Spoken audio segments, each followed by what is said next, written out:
Le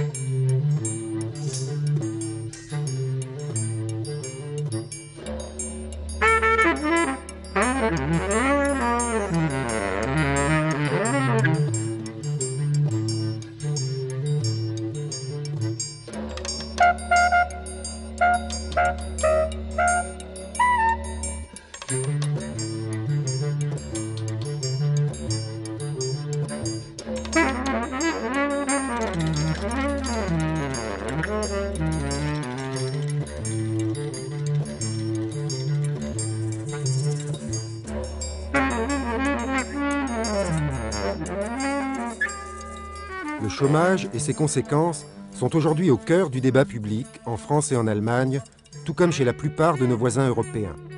Partout, les politiques de l'emploi classiques se sont révélées insuffisantes et inadaptées. Partout, le partage et la redistribution du travail placent les responsables politiques et économiques, mais aussi le monde syndical, devant des défis entièrement nouveaux.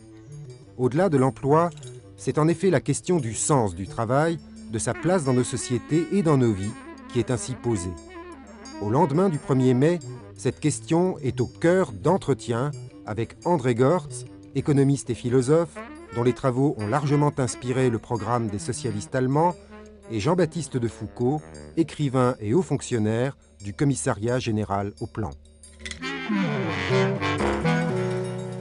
Jean-Baptiste de Foucauld, moi j'ai embarqué dans le problème de la crise de la société salariale, ou comme les Allemands l'appellent, la crise de la société de travail, il y a plus de 22 ans, à l'occasion d'un congrès du syndicat allemand de la métallurgie, l'IG Metall, auquel j'ai été invité, c'était un privilège, pour faire un exposé sur l'avenir du syndicalisme. J'ai envoyé mon papier, j'ai été invité pour un apéritif le soir d'avant par quelqu'un que je ne connaissais pas,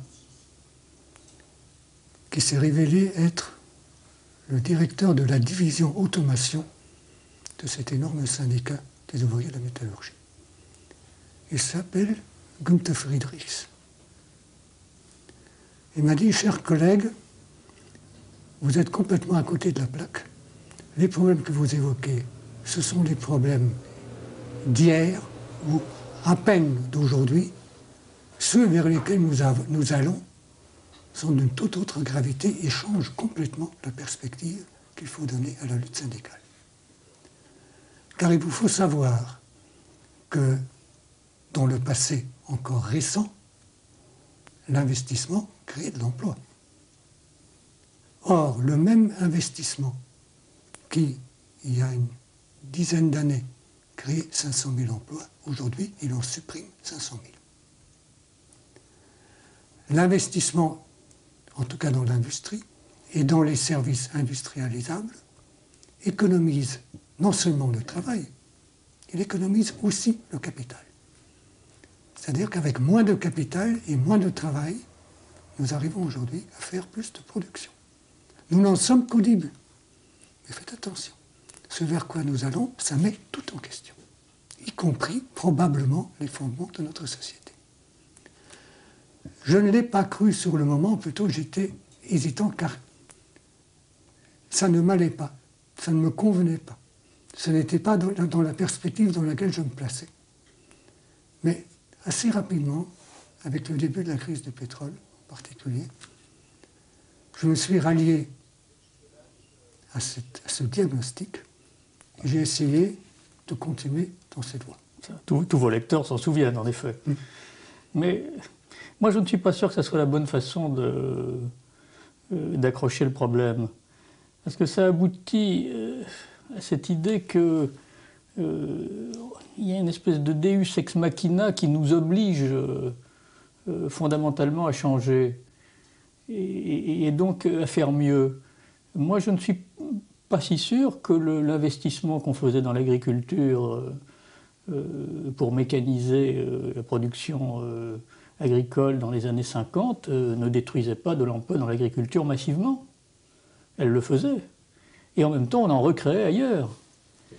Moi, je ne suis pas de ceux qui disent qu'aujourd'hui, il y a une espèce de folie de la productivité qui fait qu'on détruit de l'emploi et on va en détruire de plus en plus, et ceci de façon illimitée. Ce que je crois, c'est que c'est un phénomène différent qui se produit.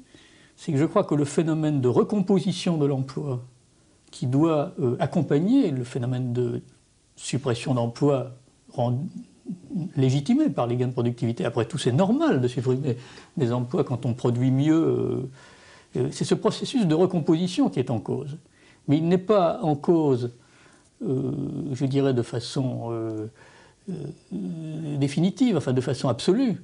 Il l'est pour des raisons, à mon avis, qu'on n'a pas bien analysées, qui sont beaucoup plus d'ordre psychologique, économique, sociologique, que pour des raisons mécaniques. Voilà, ce qui me gêne un peu dans vos raisonnements, c'est le côté un petit peu mécanique, un petit peu systématique, j'allais dire, qui reste quand même assez marqué par la tradition marxiste, au fond, pour dire les choses franchement. Voilà.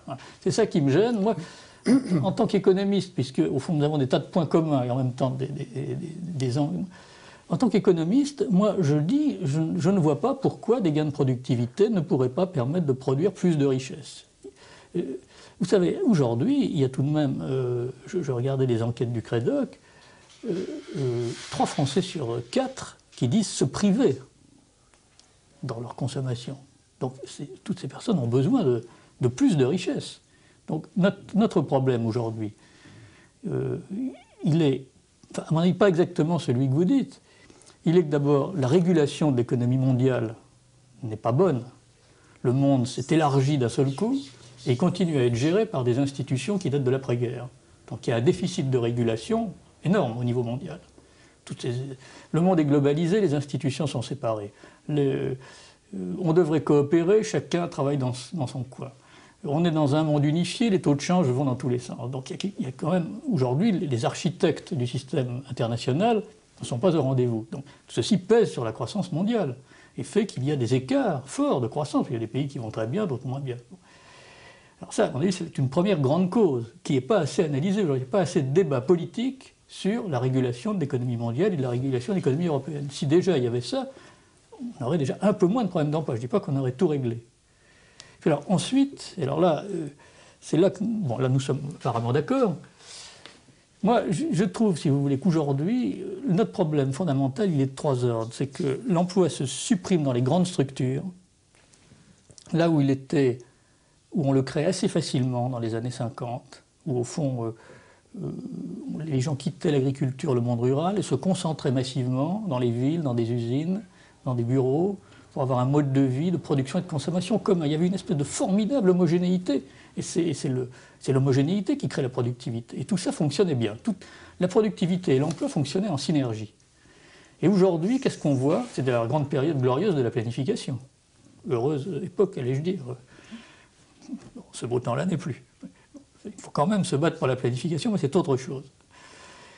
Aujourd'hui, l'emploi se comprime dans les grandes structures et il faut le recréer dans des petites structures, dans des PME, pour produire des services, qui ne sont pas d'ailleurs toujours des services domestiques, qui sont des services quelquefois très qualifiés, très variés, plus variés que ce que vous dites en général. Enfin, je n'ai pas encore dit. Vous le direz tout à l'heure.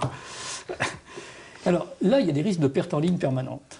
On n'est pas sûr que quand quelqu'un quitte le processus de production, il va y avoir en face une initiative pour le réutiliser. Puis il y a des problèmes de qualification qui sont de plus en plus aigus, et puis des problèmes relationnels sur lesquels Perret et Roustan ont beaucoup insisté, qui font que l'acte d'embauche, l'ajustement de l'offre à la demande est beaucoup plus difficile. Donc pour moi, si vous voulez, il y a à la fois un problème de régulation de l'économie mondiale et de l'économie européenne, et puis un problème socio-psychologique qui fait qu'au-delà d'un certain seuil d'accumulation, là je vous retrouve peut-être un peu, au-delà d'un certain seuil d'accumulation productive, la recomposition de l'emploi devient beaucoup plus aléatoire, beaucoup moins mécanique que par le passé.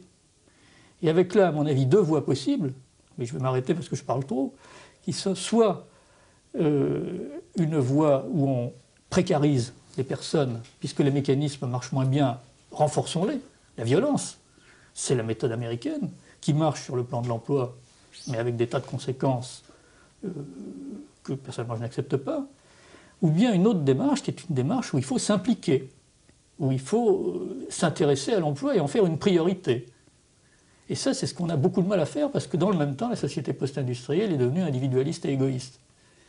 Et donc le problème pour moi, vous voyez, il est plutôt dans la contradiction entre les nécessités du système socio-productif en train d'évoluer vers la tertiarisation, l'immatérialisation, qui rend plus complexe la recomposition de l'emploi, et le fait que notre système de valeurs ne permet pas de corriger ça comme il devrait le faire.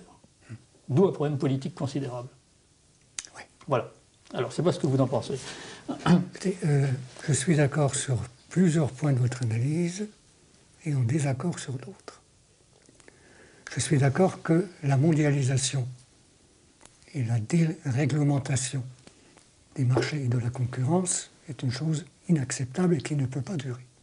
Sous peine, qui ne peut durer qu'avec des conséquences qui deviennent inacceptables pour la plupart des sociétés en présence. Donc c'est un problème prioritaire à poser. Je suis d'accord aussi qu'on peut mieux répartir l'emploi. Et enfin, je ne suis pas d'avis, comme vous semblez le suggérer, que les économies de temps de travail réalisées grâce aux mutations techniques sont nécessairement équivalentes avec des suppressions d'emplois. Le fait qu'aujourd'hui on supprime des emplois lorsqu'on économise du temps de travail, à mon avis, est une façon perverse de ne pas vouloir utiliser une richesse qui est la richesse du temps libéré, qui est une ressource en elle-même, qui a une valeur en elle-même, laquelle n'a pas une valeur marchande, mais qui a une valeur existentielle. Enfin, l'analyse que vous avez présentée n'est pas la seule possible, même chez les experts. Je ne pense pas que ni moi, nous n'avons une vérité. Nous avons des options. Et mon option, étant donné que j'estime que la libération du temps de travail, à condition qu'elle soit accompagnée par des politiques du temps, peut être une délivrance, une bénédiction, je penche en faveur de ceux qui présentent la mutation, la révolution technique actuelle comme quelque chose de fondamentalement différent de ce qui s'est passé naguère. C'est pas à la dernière conférence d'experts de l'OCDE en mai de l'année dernière, ces experts se sont scindés en deux. Il y avait d'une part les économistes qui disaient que le monde a toujours connu des bouleversements techniques et qu'il a toujours su s'en accommoder. Et qu'il n'y a pas de raison qu'il ne s'accommode pas des bouleversements actuels, étant donné que toujours le progrès technique s'est accompagné de création d'emplois et que l'économie telle que nous l'avons connue jusqu'à présent n'a aucune raison de ne pas maîtriser cette mutation. De l'autre côté, nous avons ceux qui ont été qualifiés de technologues, toujours parmi les experts de l'OCDE, qui estimaient que l'économie mondiale connaît un changement sans précédent, que les progrès techniques et la mondialisation des marchés sont en train de faire naître un nouveau type de société dans les pays industrialisés et que dans ce nouveau type de société, la plupart des emplois traditionnels vont tout simplement disparaître. Selon Jean-Claude Paille, le secrétaire général français de l'OCDE, il n'est pas fantaisiste d'émettre l'hypothèse que dans les années à venir, 2% seulement de la population active travailleront dans l'industrie et 1% dans l'agriculture.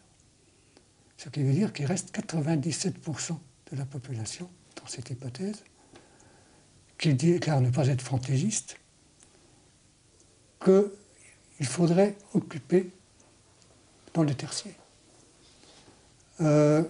J'estime que cette hypothèse d'un tel développement du tertiaire salarié, de l'emploi salarié dans le tertiaire, non seulement n'est pas réaliste, mais qu'elle conduit à monétariser, à salarier, à transformer en emploi un peu tout et n'importe quoi, ce qui déjà est une tendance. Donc je préférais me placer dans l'hypothèse où les emplois productifs, au sens économique, donc qui ne sont pas simplement des échanges de temps, je te donne une heure, tu me donnes une heure, nous nous payons mutuellement, etc.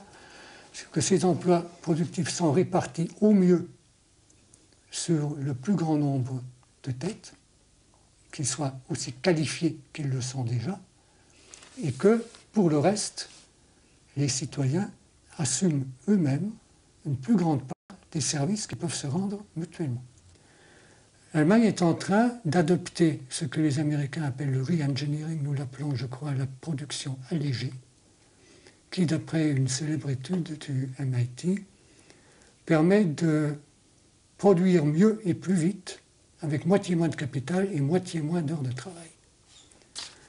D'après donc deux bureaux ou instituts de consultants industriels qui sont implantés en Allemagne, qui tous deux sont américains, il existe dans l'économie allemande une réserve de productivité de 30 à 40%, qui pourrait être mobilisée dans les années qui viennent. Oui, bien sûr, mais il le sera, et c'est très bien. Oui, 30 à 40% dans l'industrie et jusqu'à 50% mais dans pourquoi les voulez-vous que services. ça entraîne nécessairement du chômage? Ça veut dire qu'en fait, devant une situation comme ça, le problème est de savoir ce que nous voulons faire et ce que nous savons faire des gains de productivité. Exactement. Nous sommes d'accord là-dessus. Oui. Mais je ne vois pas ce qui interdirait, si on le décidait, de dire que tous ces gains de productivité, on va les utiliser pour, avec la même quantité de main-d'œuvre employée, produire plus de richesses. Il n'y a pas d'impossibilité en soi. Si nous n'y arrivons pas, c'est parce que nous ne sommes pas habiles, nous ne sommes pas adroits dans nos politiques économiques, nous nous ne savons n'arrivons pas. pas à imaginer comment nous allons tripler au plus le volume de richesses et de quoi ça peut avoir l'air. Ça doit être des richesses marchandes, si vous voulez employer les gens et les payer pour ça. Bon, enfin, oui, on pourrait discuter longtemps de ce point, mais moi, personnellement, je crois profondément, tout de même, je vais quand même aller dans votre sens, que le modèle de développement sur lequel nous vivons est plutôt un modèle de croissance d'ailleurs qu'un modèle de développement, je crois que la nuance est importante, commence à s'essouffler. C'est-à-dire qu'on a mis beaucoup l'accent sur la production matérielle au sens très large du terme, sur biens et services, mais et plus que sur le développement personnel en réalité. Je pense qu'on est arrivé à un stade où il y a besoin d'une espèce de... On voit bien qu'on a une espèce de fin d'une certaine modernité et une autre qui se cherche, une modernité plus réunifiée, où l'individu va vouloir explorer tous les aspects de sa personnalité, se vivre comme une totalité, non pas comme une unidimensionnalité. Je vous retrouverai vos chers auteurs, dans laquelle on voudra vivre sur des équations temporelles, pour parler comme notre ami William Grossin, qui seront beaucoup plus diversifiées que dans le système linéaire de l'école, travail, retraite avec plein de temps. Au contraire, où chacun aura un projet de vie personnel. D'ailleurs, d'une certaine façon, l'idée de planification stratégique, que vais-je faire, que veux-je faire, est une notion qui n'est pas seulement une notion collective, mais une notion de l'individu autonome aujourd'hui. Il a besoin d'avoir une espèce de petite planification personnelle pour savoir quelle est sa propre prospective, etc. Bon, je crois qu'on a besoin de libérer un potentiel individuel en liaison avec le collectif aujourd'hui, et qu'il y a un réenchantement du monde possible à partir de ça, et que ce réenchantement passe par la libération du temps. Donc ça, je crois que c'est très important, mais alors, notre distinction, au fond, moi, c'est que je dis, je voudrais qu'une économie bien faite, une économie, je dirais, libérale au sens fort du terme, soit une économie qui optimise ses possibilités de production et qui laisse le plus possible les individus choisir entre une affectation des gains de productivité du travail à produire plus de richesse ou plus de temps. Voilà. Comment faire en sorte que ce libre choix, qui théoriquement existe, quand on se penche sur le problème, soit réalisé en pratique. Et en pratique, on s'aperçoit qu'on a beaucoup de mal à faire cela. Parce que tantôt les sociétés veulent fonctionner en affectant systématiquement les gains de productivité à produire plus de richesses, c'est un peu le mode général, avec des petits abaissements réguliers de la durée du travail de temps en temps, avec des coups de boutoir. Tantôt, on se dit, ah, mais tout ça ne va pas, maintenant on n'arrive plus à redéployer suffisamment la production, donc il faut faire une grande opération de partage du travail. À ce moment-là, on mobilise des réflexes un peu malthusiens qui me gênent, parce que, en fait, initiative et partage, tout ceci, ça fonctionne ensemble. Il n'y a pas un gâteau à partager, il y a un gâteau qui se dilate, qui se répartit. Alors, moi, le vrai problème, je crois qu'une démocratie conséquente est une démocratie qui qui laisse la croissance se faire, mais se faire en fonction des projets de développement des personnes. Et alors c'est là que je crois, là nous nous retrouvons, je crois, assez fondamentalement, c'est que le temps est tout de même la ressource de l'intériorité, la ressource la plus précieuse, la plus fondamentale, et la ressource qu'on a le moins cherché à organiser en fonction des individus. Pourquoi est-ce qu'on n'organise pas au maximum dans toutes les structures productives des possibilités pour les personnes, sans être précarisées, de travailler moins pendant un certain temps, puis de revenir à plein temps selon des formules diversifiées, sabbatiques pour les uns, semaines, mois, etc. Pourquoi est-ce qu'on ne l'organise pas alors que ça n'est pas impossible, c'est pas très simple, il faut un peu d'énergie, mais ce n'est pas plus compliqué que tout ce qu'on fait. Pourquoi ne le fait-on pas? Ça, c'est une vraie question. Vous avez la réponse? Mais j'ai quelques réponses, oui. Alors, il y a... Mais finalement, en dernière analyse, on se dit que c'est tout ce qui, au fond, obéit au désir de pouvoir et de richesse dans la société n'a pas tellement intérêt à ce que cette ressource se développe, parce que c'est un contre-pouvoir formidable au pouvoir et à la richesse. Et pourtant, c'est la ressource de la liberté, le temps. On retrouve d'ailleurs des intuitions des Grecs, fondamentalement, simplement, pas pour les riches par rapport aux esclaves, mais pour tous. Et c'est peut-être ça vers lequel nous pouvons et devons aller. Mais à ce moment-là, on tombe sur un vrai problème, je dirais, c'est que cette libération du temps est une politique très difficile parce que la demande est extrêmement hétérogène. Là encore, si je cite les quelques travaux que le CREDOC fait, notamment pour le commissariat du plan, puisque nous avons une enquête aspiration des Français qui est suivie régulièrement, on constate qu'aujourd'hui, 2/3 des Français préfèrent une augmentation de pouvoir d'achat à une augmentation de temps libre. Ça a plutôt monté, le besoin de pouvoir d'achat, avec la crise. Et inversement, on s'aperçoit qu'un Français sur 5 est prêt à travailler moins et à gagner moins, donc à prendre du temps libre. Et il ne le peut pas. Donc son temps libre est rationné. Les mouvements syndicaux luttent pour des baisses collectives. Et alors là, ils entrent dans une démarche difficile qui est, soit sont des baisses toutes petites, heure par heure, et ça ne provoque pas beaucoup d'effets sur l'emploi, soit sont des baisses très fortes, et à ce moment-là, il y a toujours de bons arguments pour dire que c'est trop compliqué, que ça va désorganiser la production, etc. Non. Et quant à l'organisation individuelle du droit au temps choisi, ça n'est pas très bien accepté, au fond. Ça ne rentre pas facilement dans les mœurs. Il y a donc un blocage qui tient à la fois à des problèmes de mentalité et à des problèmes d'organisation, et qui ne sont pas faciles à surmonter. Il y a des problèmes de pouvoir. Il y a des problèmes de pouvoir, oui, je crois. Car oui. Ce que vous dites, je le traduis à peine, en disant que le capital n'est pas seulement un moyen de production et de pouvoir, c'est aussi un appareil de domination, au sens où l'entend tout règne. C'est-à-dire que le travail doit être à la disposition du capital, lequel le rémunère, et dans la mesure où la libération de la contrainte horaire libère aussi mettons, les individus de la contrainte au travail qui pèse sur eux, les rend plus autonomes, leur permet de s'épanouir davantage dans le temps dont ils disposent. Dans cette mesure, ils risquent d'échapper aux contraintes que le capital a tendance ou estime être obligé de leur imposer pour, mettons, assurer sa compétitivité, sa productivité, etc. Il se trouve que,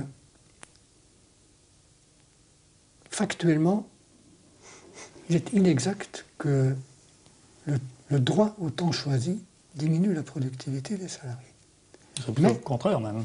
Il l'augmente, mais dans l'esprit, mettons, d'une majorité du patronat, c'est une chose dangereuse et de plus, c'est difficile à gérer. Mais vous avez tant aux États-Unis qu'en Allemagne des entreprises qui accordent la liberté de choisir les horaires, de les choisir mois après mois, à condition que les salariés se concertent entre eux et avec leur chef de service pour convenir des plages horaires qui seront assurés malgré tout. Vous avez une entreprise en Suisse où les horaires sont totalement libres. On arrive, c'est une fabrique de moteurs près de Zurich, où chacun arrive à son travail, il y a une centaine d'ouvriers, quand il veut, la nuit s'il le veut, le dimanche s'il veut, et assure son quantum de production. Aujourd'hui, il y a quelques expériences maintenant de réduction de la durée du travail bonifiée. Le chômage partiel est indemnisé à 60%. La formule idéale vers laquelle on pourrait aller, c'est le droit au travail intermittent indemnisé à 60%. Puisque de toute manière, le travail intermittent est la forme du travail qui est en train de s'installer. Vous avez actuellement, déjà aux États-Unis et en Grande-Bretagne, environ 40% des salariés qui travaillent de façon intermittente. Moins que ce qu'on considère comme un travail normal. 90% des emplois qui se créent actuellement en Grande-Bretagne sont des emplois à temps partiel et intermittent. 60% de ceux qui se créent aux États-Unis sont à temps partiel et intermittents. Dans les projections américaines du ministère du Travail, on prévoit que plus de la moitié des emplois seront à temps partiel et salaire partiel et intermittent au début du siècle prochain, c'est-à-dire en 2001. Cela pose un réel problème de déflation salariale, c'est-à-dire si on continue sur ce chemin, la production de services ou de biens distribuera un volume de salaire de plus en plus faible et nous continuons sur la trajectoire de paupérisation qui s'observe actuellement aux États-Unis et en Grande-Bretagne. Donc ce qui est en cause, ce n'est pas seulement l'organisation de la production et du travail et les rapports entre le travail et le capital, c'est également le système économique dans la mesure où jusqu'ici il prétend, je dis il prétend, car il ne l'a pas fait, il prétend avoir toujours lié le montant de la rémunération au volume de travail fourni. En réalité, déjà aujourd'hui, presque la moitié du pouvoir d'achat est distribué en France de façon déconnectée de toute prestation de travail. Il y a des pays comme les Pays-Bas ou le Danemark où cela atteint 60%, mais nul n'ose avouer que le roi est nu. C'est-à-dire que c'est cela la formule vers laquelle il faut aller, la déconnexion entre le volume de travail fourni et le droit au revenu. Je ne suis pas partisan, moi, du revenu d'existence. Oui. Moi non plus, mais je ne suis même pas sûr de vous suivre dans ce que vous dites là. On va continuer. Parce que, voilà, malgré tout, la société industrielle qui a réussi à accumuler les biens, peut-être en respectant pas assez l'environnement, certainement, enfin, elle a tout de même à reculer les limites de la nature, ce qui était tout de même ce qu'elle avait pour fonction historique, je crois, de faire. Elle a réussi à le faire parce que les hommes ont concentré leur énergie sur le travail, sur la production, sur l'initiative, de façon extraordinairement puissante. Depuis plusieurs siècles, nous sommes redevables de tout ce que nos générations ont fait pour aboutir à ce que nous sommes, au fait que nous pouvons aujourd'hui faire une émission ici.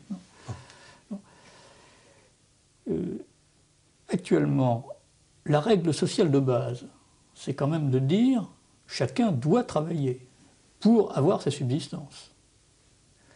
De facto, on a admis que lorsqu'on était trop âgé pour travailler d'abord, quand on ne trouvait pas de travail ensuite, lorsqu'on était malade enfin, on avait droit à avoir un revenu qui effectivement était déconnecté d'une activité laborieuse. Mais ça vient en second, après que l'on ait commencé par dire la règle normale, c'est vous travaillez. Si vous ne pouvez pas pour une raison ou pour une autre, d'accord, la collectivité intervient, mais comme un filet de sécurité, pas comme une donnée de base. On n'arrive pas dans la société, on n'arrive pas dans la nature avec des droits sur la nature. On arrive avec des droits et des devoirs en même temps. Et alors, la déconnexion, quand on la pousse jusqu'à sa limite, ça aboutit à renverser complètement ce système. Et ça aboutit à dire, et c'est à mon avis le grand problème du revenu d'existence, mais qui est un thème dont on va discuter, parce qu'on ne pourra pas ne pas en discuter. Donc même si je suis contre, je suis d'accord pour en discuter. Ça revient à dire, au fond, on a accumulé un ensemble de biens considérables, et au fond, il y a maintenant une espèce de rente. On arrive sur Terre, on a des droits sur cette rente. Et puis ensuite, alors on a le droit de prélever sur la rente, de traire la mamelle, et puis on peut en plus travailler plus ou moins en fonction de ses goûts, de ses plaisirs. Alors on retrouve des grandes intuitions des utopistes du 19e, des fédéralistes. Bon. Oui, mais moi je dis qu'une rente, ça se perd très très vite. En 2-3 générations, on peut avoir un changement de valeur complet. Les gagnants sont ceux qui vivent pauvrement et profitent du travail des autres. Et on risque un affaissement général du système. Au bout de 2 ou 3 générations, c'est un catoblépas. C'est-à-dire un animal qui mange ses propres pieds et n'en est averti que par la douleur que cela lui inspire. Donc moi je suis très prudent dans cette affaire de déconnexion revenu-travail. Dès qu'il s'agit de la poser en principe premier. Si elle intervient comme principe second, je suis obligé de constater qu'on y est. Mais il y a un saut à ne pas franchir, à mon avis. Maintenant, je n'ai pas préconisé la déconnexion du droit au revenu, du devoir de travailler. J'ai posé la déconnexion du montant de revenus et du volume de travail. J'estime que lorsqu'une société, comme c'est le cas de la nôtre, est capable de produire un même volume de richesse, ou même un volume croissant de richesse, avec un volume décroissant de travail, il n'y a aucune raison pour que ce volume décroissant de travail soit rémunéré à des taux décroissants. Il s'agit tout au contraire, comme on l'a toujours fait, comme on le fait depuis que la productivité existe, de rémunérer ce volume de travail décroissant dont la société a besoin, de telle façon que toute la richesse produite soit au mieux répartie sur tous ceux qui travaillent moins parce qu'il y a besoin de moins de travail. Il y a 150 ans, on travaillait 5000 heures par an. Au lendemain de la dernière guerre, on travaillait sauf erreur 2500 heures par an. Aujourd'hui, on travaille 1500 heures. Et le pouvoir d'achat de chacun est 3 fois plus élevé qu'il y a 40 ans. Oui, mais j'appelle votre attention sur le fait que, entre la répartition des richesses disponibles et le montant des richesses produites, il y a des liens étroits. Oui. Et que parfois, trop vouloir répartir finit par aboutir à la réduction du volume de richesses disponibles. D'ailleurs, cette question, plus profondément, cette question de l'exclusion sociale qui est devant nous, puisque même si j'admets qu'il n'y a pas, si je crois moi, une fatalité économique que vous, dans la montée du chômage, je suis quand même obligé de constater... Moi, je ne crois pas à la fatalité. D'accord, bon, très bien. Au fond, nous ne sommes pas si éloignés que ça. Je suis obligé de constater qu'il y a une exclusion par le chômage, par l'emploi, qui est forte. Mais pour sortir de ces problèmes d'exclusion, nous ne pouvons pas utiliser les mêmes moyens que ceux qui ont été utilisés par le mouvement syndical pour lutter contre l'exploitation. Ce n'est pas du tout la même logique. Dans l'exploitation, situation dite d'exploitation, les salariés sont regroupés dans un lieu de production, ils ont des mots d'ordre communs, ils ont un droit syndical, ils peuvent faire grève, ils sont utiles. Donc ils peuvent priver les autres de leur utilité. Donc ils sont en position de force. Mais les exclus sont dispersés, ils sont hétérogènes. Ils ne forment pas une classe, ni un groupe, ils forment une série, comme disait Sartre. Et par conséquent, ils n'ont pas tellement envie de se regrouper, ils n'ont pas envie de communiquer. Donc ils n'ont pas les moyens, surtout. Ils n'ont pas les moyens, mais ils ne cherchent pas tellement non plus. Donc, et là aussi, pour lutter contre cela, la force ne suffit pas. Il faut de l'initiative, il faut de l'expression, il faut de la coopération. Là encore, il faut métisser les cultures. Alors, vous qui êtes un théoricien du mouvement ouvrier, comment voyez-vous d'ailleurs cette question ce déplacement de la question centrale de l'exploitation à l'exclusion? Ça ne veut pas dire d'ailleurs que les problèmes d'exploitation ne subsistent pas, puisque les deux sont reliés. Mais comment le voyez-vous? Est-ce que c'est un problème dont on parle de ci, de là, ce problème de la place des chômeurs dans la vie collective? Comment doivent-ils rejoindre des structures collectives? Comment voyez-vous ce problème?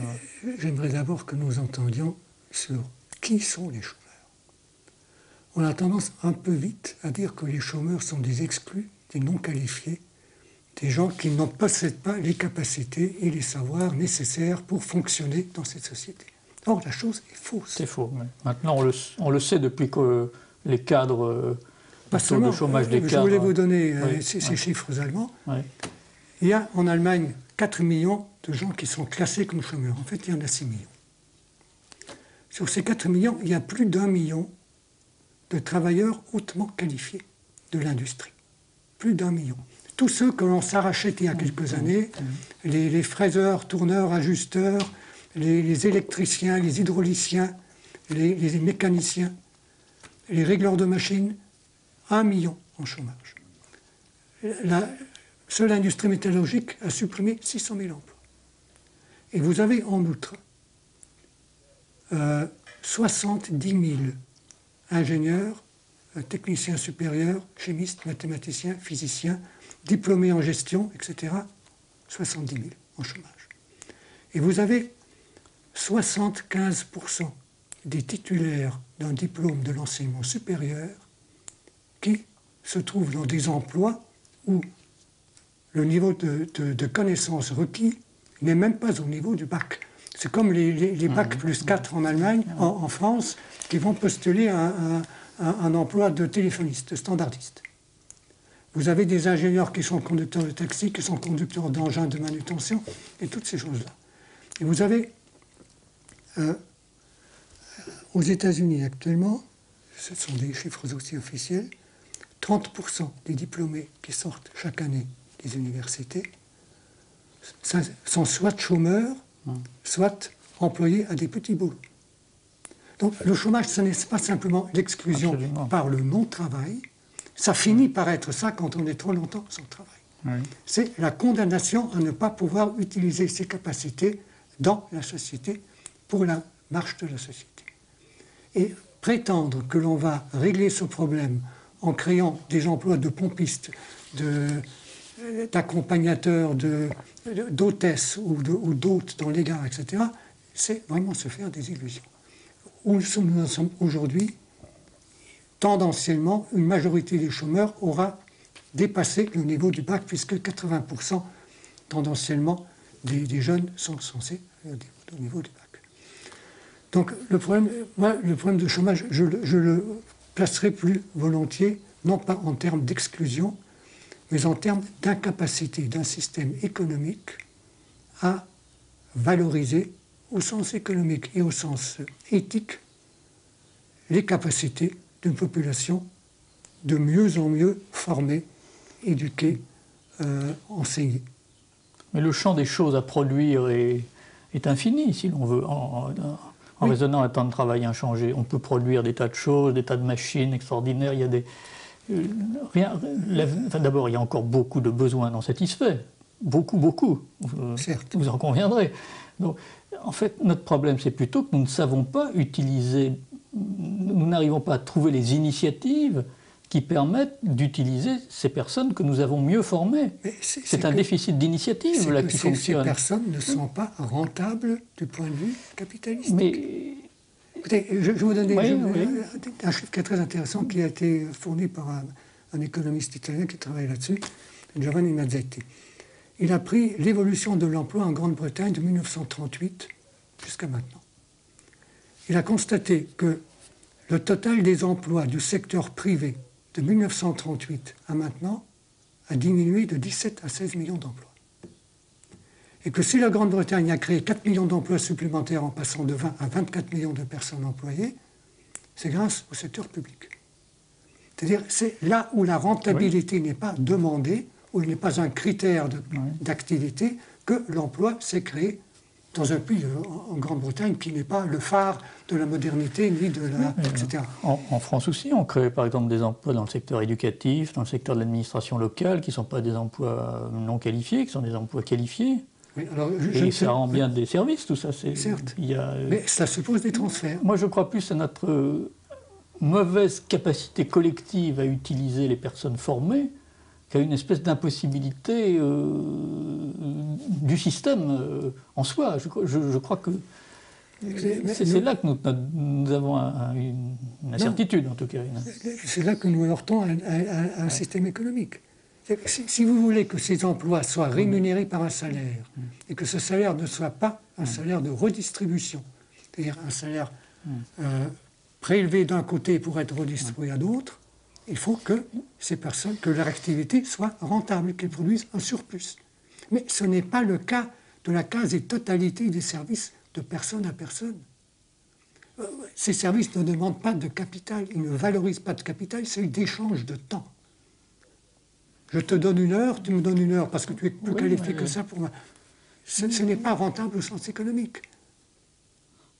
C'est pas évident. Par exemple, si on dit un professeur, au lieu d'enseigner 40 élèves, il va en enseigner 20 pour mieux les enseigner, pour qu'un travail plus rapide. Il faut recruter des enseignants. Voilà. Il faut les payer par redistribution. Par redistribution ou par les gains de productivité réalisés par ailleurs. Mais qui suppose une redistribution. Oui, bien sûr. Oui. Et on ne peut pas dire en même temps il faut redistribuer et la pression fiscale est trop forte. Non, il faut aussi réformer la fiscalité. Oui, certainement. Non, mais ça c'est vrai. Mais tout de même, il y a tout de même un certain nombre de pays qui maîtrisent assez bien les problèmes d'emploi. Au sein de la communauté européenne, le taux de chômage est extrêmement écartelé. Entre le Luxembourg, qui a un taux très faible, oui, mais s'il suffisait d'être petit pour avoir un taux de chômage faible, l'Irlande et la Grèce se porteraient mieux. Le Portugal, qui est à 4%, et l'Espagne, qui est à 23%, les écarts sont très grands. Nos voisins suisses, que nous ne regardons jamais, je ne sais pas pourquoi les Français ne s'intéressent pas aux Suisses. Ils ont bien tort, mais les Suisses sont en situation de plein emploi. Ils sont à 6%. Ils ont quand même une situation d'emploi assez bonne. C'est que sur 6 millions d'habitants, ils ont plus d'1 million de travailleurs étrangers. C'est un poumon. C'est ce qu'on répond, oui, c'est ce qu'on me répond. Mais ils en ont, leur proportion d'étrangers dans la population active est beaucoup plus forte que chez nous. Beaucoup plus forte. Mais, donc ils sont d'une certaine façon plus accueillants. Oui. Faut aussi... Mais ils en ont renvoyé beaucoup déjà. Ils en ont renvoyé à une certaine époque. Ils en ont renvoyé effectivement après le premier choc pétrolier. Alors du coup, ça les suit comme une marque d'opprobre. Non, même prenez l'Autriche, le pays donc, moi, je crois que toutes les sociétés post-industrielles ont des grandes difficultés à recomposer l'emploi, ça c'est clair. Mais je crois que les fonctionnements collectifs de chaque pays, les traditions nationales, les traits culturels, jouent un rôle de plus en plus grand. Et de ce point de vue-là, il y a un vrai gros problème français quand même. Il y a un vrai gros problème français, c'est-à-dire que notre faible capacité à anticiper les problèmes, notre refus de dire qu'un problème se pose, nous attendons d'être au bord du gouffre pour le résoudre dans de mauvaises conditions, le cloisonnement de nos administrations, de nos procédures, notre difficulté à faire des négociations globales sur tous les sujets en même temps, la faiblesse des partenaires sociaux, la peur de l'autre, qui est quand même une des tendances fortes de la société française, une société qui a un peu peur du contact avec l'autre, qui s'affronte moins d'homme à homme que la culture anglo-saxonne. Tout ceci, qui n'était pas très gênant pendant la période de croissance un peu automatique, un peu inflationniste, où tout était gommé dans un grand flot de croissance, tout ceci joue très fortement et implique, à mon avis, que nous revoyons beaucoup nos modes de fonctionnement, modes de fonctionnement collectifs. Donc, si vous voyez, moi, au fond, je vois les problèmes de régulation mondiale, les problèmes de société post-industrielle et les problèmes nationaux. Et je dis vraiment, qui sont 3 causes de difficultés aujourd'hui. Et puis, le temps de travail, au fond, moi, je le vois à court terme comme un des leviers parmi d'autres d'agir sur l'emploi, parce que ça n'est pas le seul. Le coût du travail en est un, le fonctionnement du marché du travail, c'est un mot en France, nous n'aimons pas beaucoup, le marché du travail, parce qu'on n'aime pas que l'homme... Enfin, il vaut mieux un marché qui fonctionne bien traite mieux les hommes qu'un marché du travail qui fonctionne mal. Donc, etc. Il y a au moins 7 leviers comme ça d'action sur l'emploi. Bon, à court terme, je crois qu'il faut utiliser ces leviers. Puis alors, moi, je vois ensuite les perspectives à plus long terme, où là, moi, je veux dire, mon problème, si j'ose dire, enfin, mon souci, ça serait à la fois d'arriver à ce que la croissance reparte en Europe, parce qu'elle est beaucoup plus faible qu'elle ne devrait. Elle ne devrait pas être si faible en Europe, parce que nous gérons mal collectivement nos affaires. Ce n'est pas par une fatalité systémique, parce que nous gérons mal nos affaires. Nous avons mal géré collectivement la réunification allemande. Tous les économistes le disent aujourd'hui. Bon, donc on a fait des erreurs. Bon, il faut que la croissance reprenne, et c'est là que je reconnais à la fois, enfin, je crois que j'ai raison, mais c'est ambigu et difficile, je voudrais à la fois faire repartir la croissance et en infléchir profondément le sens par une libération du temps. Alors, voilà. Est-ce que c'est possible de concilier ces deux choses qui ne sont pas portées par les mêmes forces sociales? Mais ma vocation, commissaire au plan, est de réconcilier, puisque le plan est un risque qui fait de la recherche, de la prospective, de la concertation, qui essaie de réunir au fond des gens qui pensent différemment pour trouver des consensus un peu forts et un peu exaltants. Donc c'est un peu normal que je dise ça, mais évidemment c'est pas facile de faire passer ces deux messages. Mais il faut que nous cessions d'être aristotéliciens, au fond. On raisonne en oui-non. Il faut être un peu nona, comme disent les auteurs de science-fiction. Il faut être un peu marcher sur deux jambes, allais-je dire. C'est ça. Et je ne sais pas si nous nous mettrons d'accord sur le fait que l'emploi en lui-même n'est pas une fin en soi. Moi, je suis d'accord avec ça. Il faut que tout le monde puisse participer à la marche de la société dans son ensemble. Je suis d'accord avec vous là-dessus. Et pour cela, l'emploi, c'est indispensable. Un homme, une personne, un homme, une femme employée, ça veut dire qu'il fournit une prestation dont il n'est pas maître, mais dont la société a besoin par la médiation, soit de l'État, soit de marché, soit d'une collectivité. S'il n'a pas cette possibilité de se faire rémunérer une prestation, il a le sentiment qu'il n'a rien à offrir, que la société ne veut pas de lui. C'est pour ça que j'estime que le droit au revenu doit être resté lié à un droit au travail. Mais je dis que ce travail doit aussi, que nous allons le rejoindre, aller en décroissant, car il n'est pas en lui-même porteur de sens. Il est, il insère sans intégrer. Il accorde une citoyenneté de type économique, en faisant sentir chacun qu'il participe au commerce universel des hommes, comme disait Marx, commerce au sens de Verkehr et non pas de Handel, c'est-à-dire de l'interaction universelle entre les hommes, mais il ne permet pas à chacun de développer sa personne et le sens qu'il veut donner à sa vie et à son rapport avec les autres. C'est pourquoi, donc, droit au travail, droit à un revenu déconnecté de la durée du travail, et donc, nous arrivons au problème d'un type de développement profondément différent de l'actuel, mais aussi d'un type de financement, de rémunération, d'émission monétaire, qui n'obéit plus aux critères actuellement en vigueur. Et ça me paraît indispensable si nous avons contraction continuelle d'un volume de travail, sans avoir une contraction ni de la production, ni de la distribution de richesses, de pouvoir d'achat. Ça fait que je suis moins sûr que vous qu'il y ait contraction du volume de travail. Mais, oui, mais bon. D'accord. Mais en tout cas, je partage avec vous l'idée que les politiques purement instrumentales de l'emploi trouvent leurs limites. Et que nous ne devons jamais oublier que nous sommes actuellement dans une société qui vit simultanément une crise de recomposition de l'emploi, une crise de fluidité du lien social, due au mode de vie, la famille qui est différente, style de vie urbain, une certaine désimplication à l'égard d'autrui, quand même, qui a tout de même affaibli le lien social, et une crise du sens, qui est une crise double, qui est une crise tenant au fait que les grands systèmes donateurs de sens, dans lesquels on était éduqué jusqu'à une période récente, on naissait dans un système de sens, religieux ou politique, pensant au rôle qu'a joué le marxisme comme contre-église. Enfin, moi, je n'ai pas peur du mot. Ces systèmes ont vu leur rôle social se réduire, mais l'individu n'échappe pas à la question du sens, à un moment quelconque dans sa vie. Pourquoi suis-je là ? Qu'est-ce que cela ? Et je pense que cette question va revenir avec force aujourd'hui. Elle va revenir avec force, on le sent d'ailleurs depuis une dizaine d'années, vos livres faits, avec Échange et Projet, nous avions un jour, je crois, fait un colloque sur le sens, nouvelles questions politiques, je crois que nous avions raison, il y a maintenant 7-8 ans, tout simplement parce qu'on n'élude pas cette question, et que sans doute la vocation d'une démocratie, c'est de mettre chacun en position de donner du sens à sa vie. C'est plus d'imposer un sens comme à certaines époques, c'est plus de vivre sur la religion du progrès, qui a tenu lieu de sens en réalité. Et nous vivons la fin de cette période Et dans cette fin de cette période où le progrès économique était le sens naturel, le travail est dans une position très paradoxale. Parce qu'à la fois, il a du mal à se recomposer, il a du mal à satisfaire, et en même temps, il est ce qui tient la société.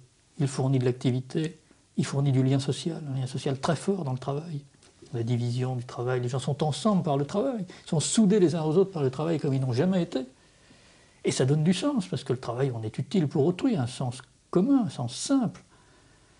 Et par conséquent, le chômage est une perte beaucoup plus grave par certains côtés qu'à d'autres époques, même s'il est mieux indemnisé, même s'il s'y fait sur un fond de biens beaucoup plus riche qu'avant. C'est quelqu'un qui perd son travail, il ne perd pas seulement son revenu d'activité, il perd son lien social, il perd son identité. Et par conséquent, les personnes en situation de chômage, d'exclusion, vivent ces trois crises avec beaucoup de force. Et d'autant plus que les autres, eux, se satisfont du travail pour régler ça et ne la règlent pas dans un champ suffisamment élargi. Et en sorte que plus une personne est en situation difficile sur le plan personnel, moins une politique instrumentale de l'emploi réussit.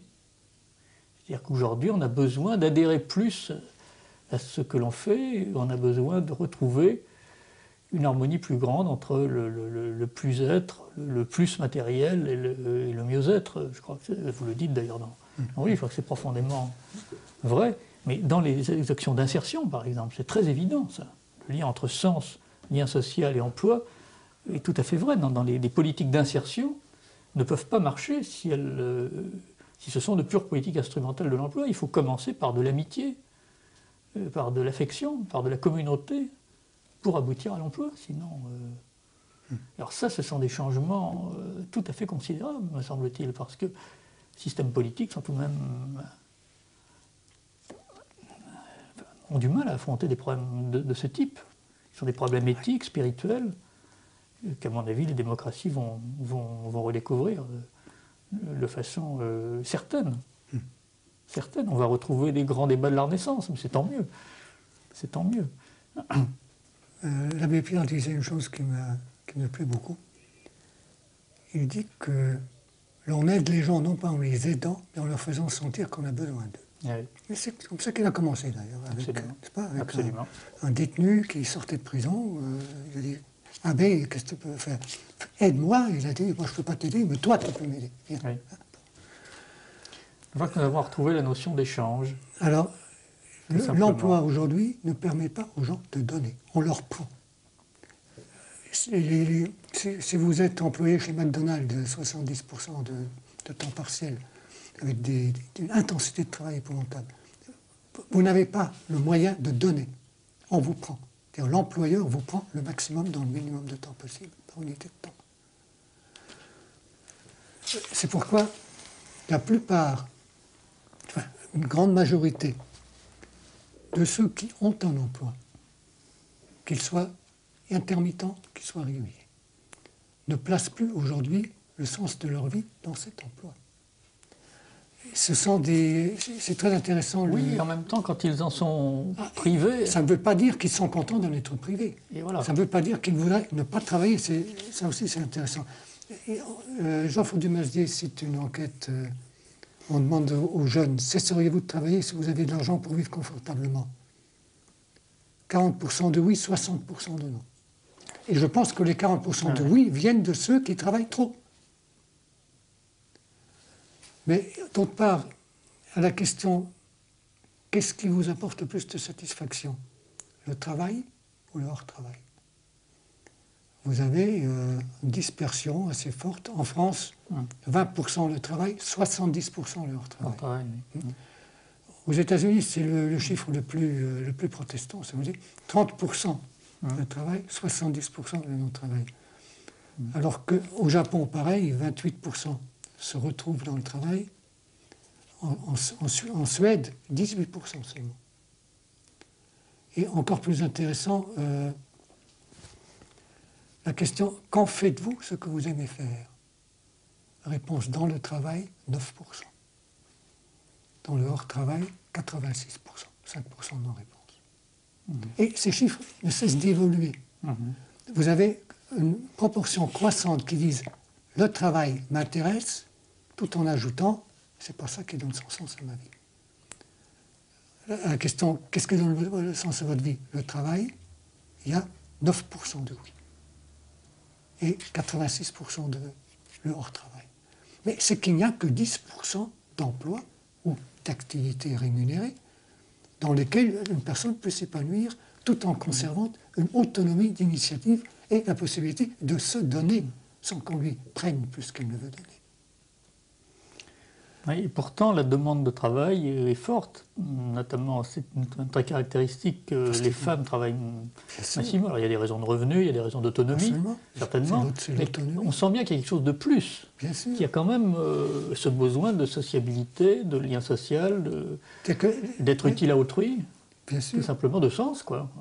C'est que l'idéal, c'est de pouvoir se sentir citoyen ou citoyenne grâce à un emploi et d'avoir plus de temps pour les activités choisies et le temps choisi. C'est ça. Aznar appelle ça une société bipolaire. Moi, en souvenir de Mao, c'est ça, marcher sur deux jambes.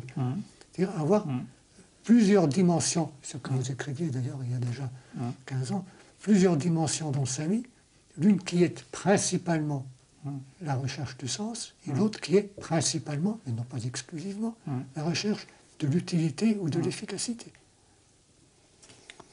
Oui, effectivement, je crois qu'il faut certainement passer du... Enfin, nous sommes dans une société qui risque le dualisme de ségrégation, alors que moyennant un certain nombre de réaménagements, on pourrait aller vers du dualisme de complémentarité. Exactement. Mais tout de même, le but, c'est tout de même d'aller vers plus d'unité. C'est-à-dire que logiquement, s'il y avait une espèce de mise en concurrence de l'identité par le travail et de l'identité hors travail, cette concurrence devrait être féconde des deux côtés. Un peu comme finalement la concurrence entre le communisme et le libéralisme a plutôt été féconde.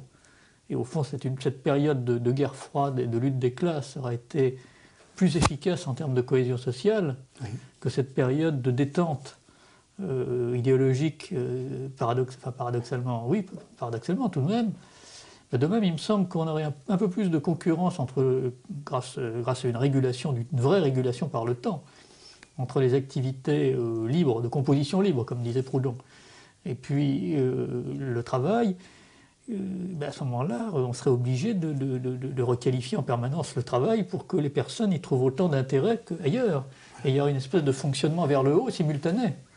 Alors vous avez une unité dialectique et non pas une unité simple. Une unité dialectique, oui. C'est que l'un retentit sur l'autre. Je veux bien vous concéder l'unité dialectique, absolument. L'un retentit sur l'autre. J'aurais presque préféré vous dire une unité taoïste, mais enfin, ça nous emmènerait peut-être trop loin. Il faudrait peut-être reprendre ça une autre fois.